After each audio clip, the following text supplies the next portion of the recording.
Hello, everyone, and welcome to the Real World Productivity Podcast. I'm Adam Moody, and today I'm talking with Jonathan Cronstedt, who I can't pronounce his name correctly, even though I'm recording, and it's actually supposed to be JCron. Is that correct? Yeah, and in all sincerity, anybody that tries to pronounce it normally messes it up, so that's why JCron came to be. So yeah, we'll go with that, and it'll be a lot more productive.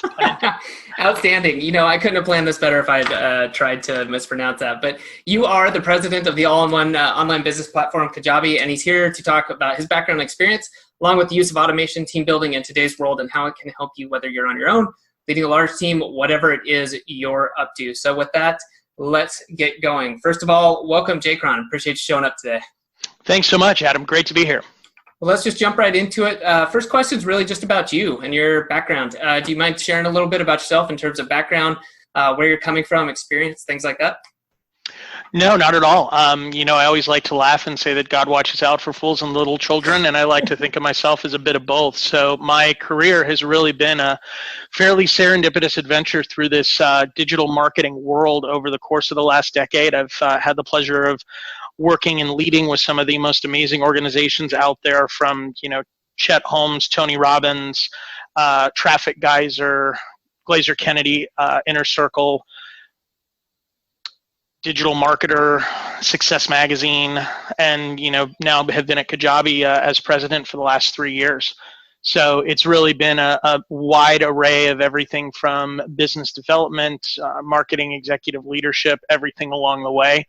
Prior to that, got my first taste of real adversity in my career, was the VP of sales for a large mortgage bank in 2007. Everybody knows how that ends.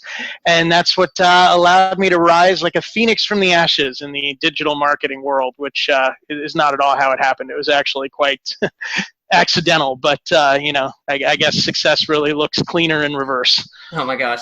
Yeah, that won't dive into that, but yeah, that must have been quite the year or two of your life there. That was quite the adventure. Wow. All right. Well, with that as your background, do you have experience, or were you, training as far as, yep, I took training, I did this and that, as far as things for being a leader, kind of as far as managing teams and learning how to do all this? Or is it more, got out of school, started working, and then, you just figure it out as you go? It's really been a combination of self-study and application.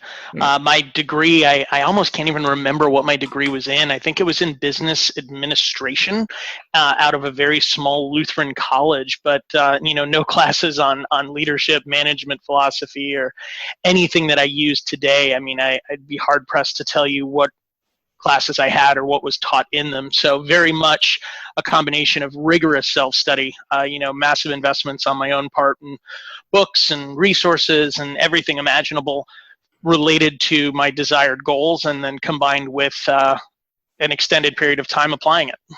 Gotcha. And then how about mentors? Have you found, I guess, one, are you a believer in that? And then two, how has that, if you do, I guess, you make use of that, how have you used that?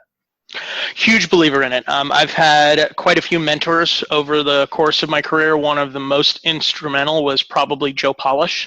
Okay. Joe was the first individual that I really met and got mentored by in this digital marketing world, and many of the relationships that took place following were sort of brought on by my time with him. So incredibly grateful for that. Mentorship is one that I think really a lot of individuals would benefit from, assuming you can gain access to the right mentor and assuming you can keep access to the right mentor. But I think that a lot of individuals really look at mentorship the wrong way, in the sense that I want to be mentored by someone who is, completely at the top of the game. I'd like to be mentored by Bill Gates or Elon Musk or any of those things. And it's like, yeah, that would be great too, but my guess is they don't have any time and probably aren't at a stage in their life where they're more interested in legacy than they are in anything else. And there's probably a lot of very, very wise people that are an iteration or two beyond where you are now. And remember, the only purpose of a mentor is not to necessarily try and have you skip 100 steps. You're able to benefit from mentorship if they can help you skip the 5 between where you are now and where they are. And you'll find another mentor after that can take you a rung up and another rung up. So I think it's something that most people miss the value of mentoring, because they're really looking for somebody that now, is exponentially further along. Gotcha. Yeah, and that makes a lot of sense to me. Is there a way, or have you come across a way for yourself, or have you helped others maybe now as a mentor that you kind of say, is that the main advice? Just don't aim, so many steps ahead. You want someone who can still turn around and see where you're at and help you, or do you have some other steps or advice you give people as far as doing that? For me, I help out people often. The only thing that I recently have, realized and have had to say no to is the idea of ongoing rigid mentorship, i.e. Can we talk every week or every 2 weeks? It's just something that, based on my schedule and some of the insanity on demands, and that I guess I'm trying to figure out how I want to say it, that, some weeks are just completely crazy and other weeks there's more bandwidth. Mm-hmm. And so having regular commitments on the mentorship side can be challenging to manage. But I do have a lot of people that there's more of an informal, as needed or just in time type mentorship, where it's, hey, this is a decision I'd love your feedback on, or this is an element of my business I'd like your thoughts on. I have lots and lots and lots of those relationships.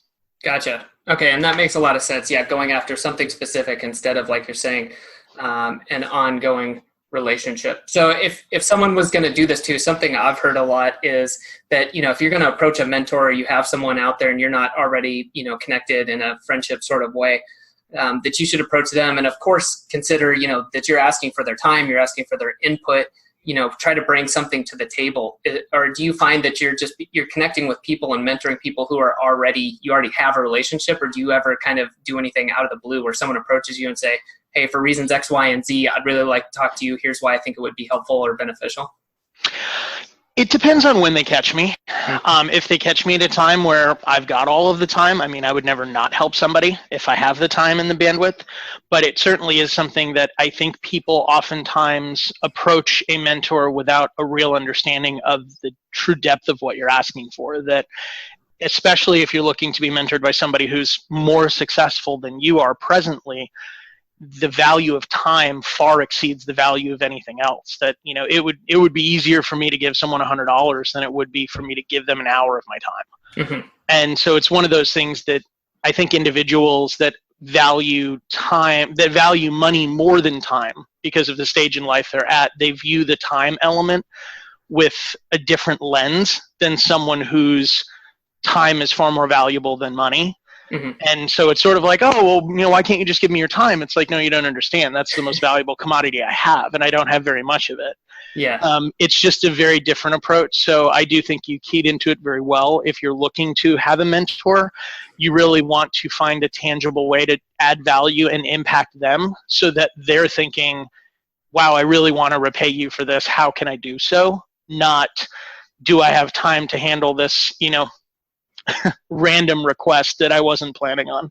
Gotcha. Yeah, which I would think most people would just say no to, and that's kind of the first law I would think is just try to form a relationship with this person, bring some value, and go from there.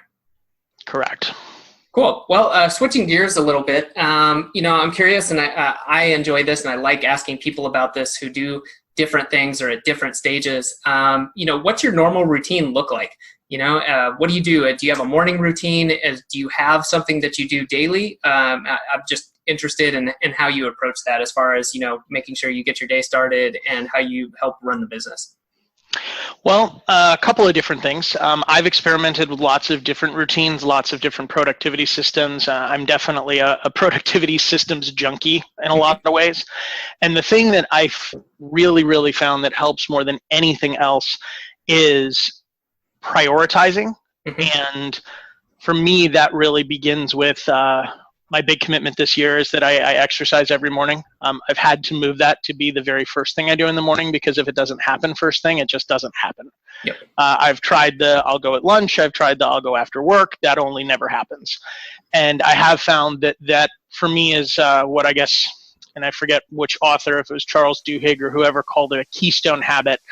If I get my workout in the morning, it literally amplifies everything else that I do throughout the day, from effectiveness, clarity, and it's just a major, major win for me. The other thing I would certainly say for those of you out there that are searching for more productivity, and you are perhaps where I was 6 months ago, where you just feel like you've tried every system, every methodology, and you're not getting done what you need to get done. Richard Koch, spelled Koch, and his 80-20 principle and 80-20 manager, and just a lot of his books, I can't say enough good things about it, because I feel like most often we just get far better at organizing things that don't necessarily need to be done, rather than really spending the thought and diligent thought time on what should be done. I think Tim Ferriss really said it best, where he said busyness can really just be another form of laziness. It just is laziness in thought rather than laziness in action. And it's very much something where I think productivity oftentimes provides that dopamine release of a checklist full of lots of things that then gets organized and color-coded and nested. And, we all of a sudden start worshiping the system rather than worshiping its desired results. Definitely. So for me, I've really tried to continue to be more and more ruthless of how I approach my day, and how I can really be asking myself at every turn, what is the one thing, if I got done today, either would eliminate other things on my to-do list, or if I got that done and only that done, I would be completely satisfied with that day.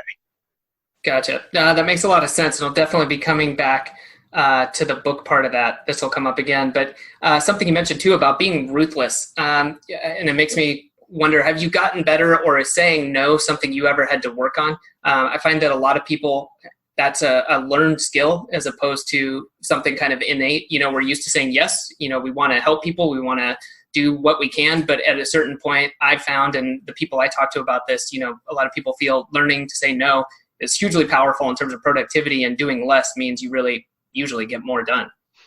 Oh, learning to say no for me is still to this day extremely hard. It's something that I have really needed to work on regularly, because my tendency is always to say yes, overestimate how much time I have in my day, overestimate my ability to spend time, whether it be socially or in any other capacity. It's something I'm just frankly not good at, because I really do want to say yes far more often than I end up saying no. And I'm not good at it. Working to get better at it. And it's something also that you'll find, especially if you have any challenges with, self-confidence or self-esteem, saying no is even harder, because you really resist saying no because you're afraid of how it will be perceived. That because somebody sends you a calendar invite on LinkedIn, you feel karmically like you're supposed to respond and connect with them, or someone sends you an email and you feel like you are required to respond because the email was sent to you. And I think for me, what really helped with being able to say no is beginning to realize that the more often you're saying yes without the thought associated, all you're really doing is committing to other people's agendas for you versus operating from your own agenda. And it's really something that I forget who said it, but they said, an email inbox is a great place to review all of the agendas others have for you. So it's really something that if you're perpetually stuck in saying yes to things, you'll realize that your time is gone. You've gotten nothing done that was important to you. And it's just, kind of like productivity purgatory. You're scheduled to the max. You have no free time. And really, if you think about most of the big advancements, it normally comes from unstructured thought time. It doesn't come from just being busy. Most of the advancements in my life were never because I had a fully packed to-do list and did everything on it. Definitely. Or rather, I personally finding the balance. And then I recently went through, the Learning How to Learn course on Coursera. That I thought was really neat. Or I guess I did this winter, and learning that, to learn well, you need to focus, you have to learn something, but then you've got to have that kind of, they call it the diffuse mode of like sitting back and, just having time to walk around, think, and, connect the dots in your head so that you can then go out and implement and do something, whatever it is. I guess with that thought, then my question to you is, is there a way you like to do that? Do you have like scheduled thinking time? I know that that's a thing people do. Do you go on walks? Like, how do you do that for yourself? Meaning, how do I get the thought time, or what do I do during that time? I guess both would be good, but let's start with, how do you get that time? Because I know for someone who's busy, you might have a lot of demands. How do you do that? Do you strictly block it out, or is it just something you ensure you make time for? I would just say that the big thing, and I'll give Ryan Dice credit for this one, because I was looking at his training on schedule blocking. For those of you that don't know, Ryan Dice is founder of Digital Marketer, and an amazing guy. I was CEO of their company for a year, and someone who I have tremendous respect for because he's been able to balance building a tremendous global organization while still being very, very present as a husband and father, and just someone who's really kind of figured it out in my mind. One of the things he had in his schedule blocking that I really thought was brilliant is he takes no meetings on Fridays. So no team meetings, no phone calls, no anything that would be considered a structured meeting, because Friday essentially exists as all right, I'm going to get done whatever comes up that day, whatever items need to be taken care of. But then the rest of it is meant to be unstructured time. It might be filled by, and for people that have an organization, it might be that management by walking around, of just walking around the building, having those sporadic conversations and seeing what comes out of it.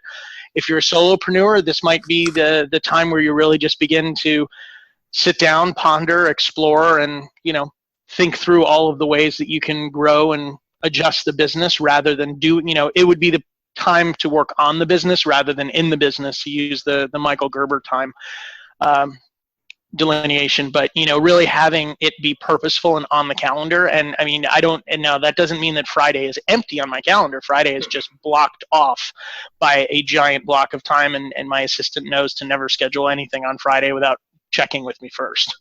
That makes sense. And, you mentioned something there about walking around, checking out what people are doing, talking to people, getting feedback. Have you read the book Radical Candor? I haven't read Radical Candor yet. Admittedly, I have a hard time not laughing about it, just because if you've seen the show Silicon Valley, there's a guy in there who's fairly not good character who's all about Radcan, as he calls it. So no, I haven't read it yet. That's good. That must come directly. I think I watched the first season or two. I hadn't caught up on it since then, but several guests on the podcast have recommended that. Finally started sitting down and reading that. Some really good stuff in that. But yeah, that must be a self-poke, being that I know the author came out of that situation. So, all right, moving on from that then. I'm just curious, how many people would you say you directly interface with on a given day? Gosh, that's a tough question. I mean, from a direct report perspective, I think I have 8. But as far as people I directly interface with, there's going to be, double or triple that, depending on how many conversations I have with different people in different departments, different vendors, partners, all of that stuff. Gotcha. Okay. And then, let's just stick to direct reports then. So if we say about 8 people, do you have any that are remote, or is it all on-site? All of my direct reports are on site. Okay. We've really, not that virtual teams are not spectacular. I think that they've got a lot of benefits to them, and we do have, occasional virtual work throughout our organization, and we do have a couple of full-time remote employees. But we largely have built a team office culture. It's something that we've really enjoyed and just value the in-person interaction. So all my direct reports are local. Gotcha. Okay. I guess, this is a good one then, because a lot of the people I talk to now, more and more seem to have remote teams, and that's fine. It works for them. So you touched on one big aspect of it. I guess, can you talk about what you get out of that, about having your team or the majority of your team being, I guess, present, and that you said, the on-site or the culture around that? Yeah, it just really gives, in my opinion, a very different type of culture. Basecamp and other companies like them, I think, have done a great job of popularizing what a virtual team culture can look like. But it just, to me, it normally means that communication and a lot of elements of the company all have to happen asynchronously. There's not really a lot of opportunity to have that camaraderie and excitement of being able to really see bonds form between teams, and it's just different. It's not that I don't think you can get to the outcome. I mean, there's a lot of benefits that a virtual team has. But I think for us, especially being in a newer industry that sometimes has some nuances to it that are not, quote, business standard, that's where I see a tremendous amount of value in being able to interact in person. Gotcha. Cool. Yeah, I definitely have more experience with remote teams, and so I'm doing a little bit more reading, trying to learn about this, and as far as working together and building teams just in many different ways. Has your education of yourself, as far as bettering yourself as a leader, I would assume, but I'll let you answer, has that kind of taken the same path as, time management and productivity for you, where you're kind of self-taught and learning and having mentors? Or how have you kind of increased your skills at leadership over the years? I think it really is a lot of different things. I think that the tactics of the time management and productivity side is helpful, but I don't know that I would say it really helps you as a leader. I think what it does is it frees up time and allows you to operate from a state of mind that you have the time necessary to lead. But in my experience, leadership is far more about communication, self-confidence, and the ability to really bring people together, which is far less of a productivity or tactical approach and far more of I guess I would say a very communication and accountability oriented environment. So really being able to learn how to communicate differently with different personalities, learning how to be able to take kind of a outside and above point of view on a situation rather than staying in the situation and being triggered by it. For me, I've found a lot more of the value comes from the communication side than it does from the productivity side. It's sort of one of those things where I think productivity serves you very well when you're either in small teams or you're a solopreneur, because ultimately your success is predicated on your effectiveness. And then as you move into leadership and in more complex environments, it gets to be far more layers between you and the item being done. And that's going to require you to be far more effective at driving results through others than it will be driving the results yourself. And that's where I think the switch sort of happens from I'm productive and really managing my time and my tasks to more I'm diving deep into building productivity and processes amongst people. Gotcha. So then what would you say you do have done, or maybe you're going to do, as far as continuing and moving forward to provide the best leadership then to your teams? Really working to strive for very clear communication, very clear goals, but most importantly, mutual buy-in on everything. That it's something that, we are a very, I guess I would call it casual organization in how we approach things. We don't have a lot of layers or hierarchy or performance reviews or any of those type of processes, but we do have very clearly defined outcomes and very clearly defined timelines. And that's what we find really allows us to align our behaviors. Gotcha. All right. Well, we've got time just here for one or two more questions. This one is, they're both a little open-ended, but this one is more about, again, leadership, or you can translate it into one of the areas we've talked about.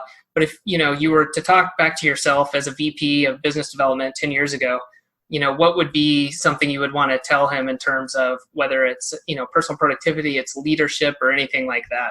If you could go back in time and help yourself, what would you do?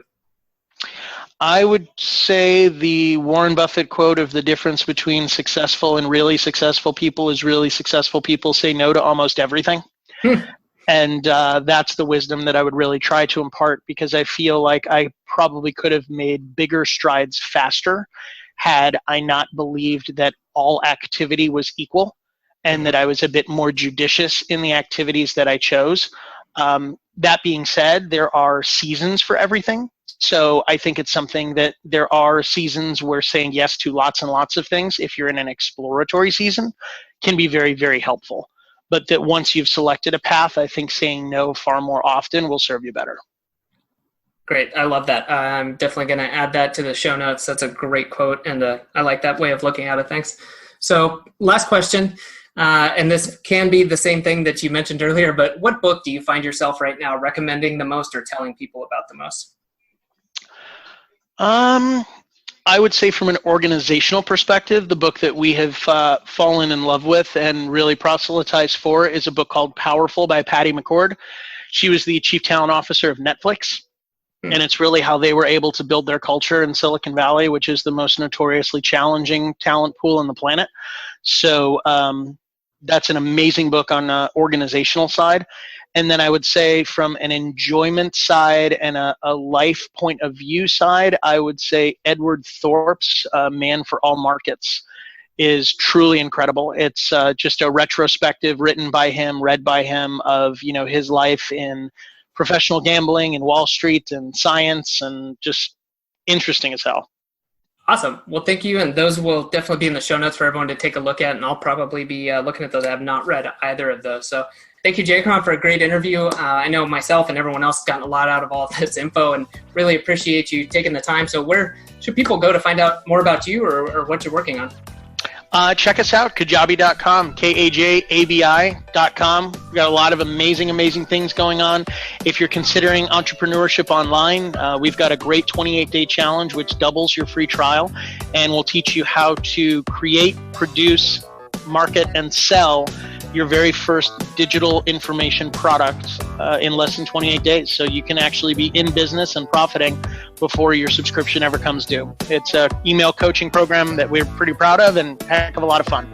Awesome. Yeah, everyone, if you're thinking about that, highly suggest it from someone who's built courses online. Trust me, it's nice to have something that is all in one, in the sense of if you've already got it, your idea, you know what you're going to do, getting up and running can turn into quite a headache with all the tools you've got to pick through. So if you're interested, I highly suggest you check that out. I will include the link. So thank you again for being here today. Really appreciate it. And I know everyone is going to get a ton out of this. Thanks again, JCron. Yep, my pleasure, Adam. Thanks for listening to this episode of the Real World Productivity Podcast. If you know someone that would enjoy this episode, please grab the link and send it via email, message, or whatever means works best. Now, if you're looking for more ways to increase your productivity, time management, and team building skills, be sure to go to productivity.academy/resources to find out what tools, cheat sheets, and services can get you started and make the most impact right now. For those who want to make fast changes and want to save dozens of hours, I highly recommend joining the 14-day Productivity Foundation Challenge at productivity.academy/foundation challenge. This 14-day challenge takes minutes per day, but will help you develop or improve your daily review to get more done with less distractions and loss of focus. You'll also get over-the-shoulder directions for setting up an automation to save dozens of hours, and the process for deciding what else you should automate and how to do it. And if you're serious about continuous improvement and you know that productivity, time management, and team building will impact every area of your personal and professional life, join us in the Growth Automation membership. Find out more at productivity.academy/join.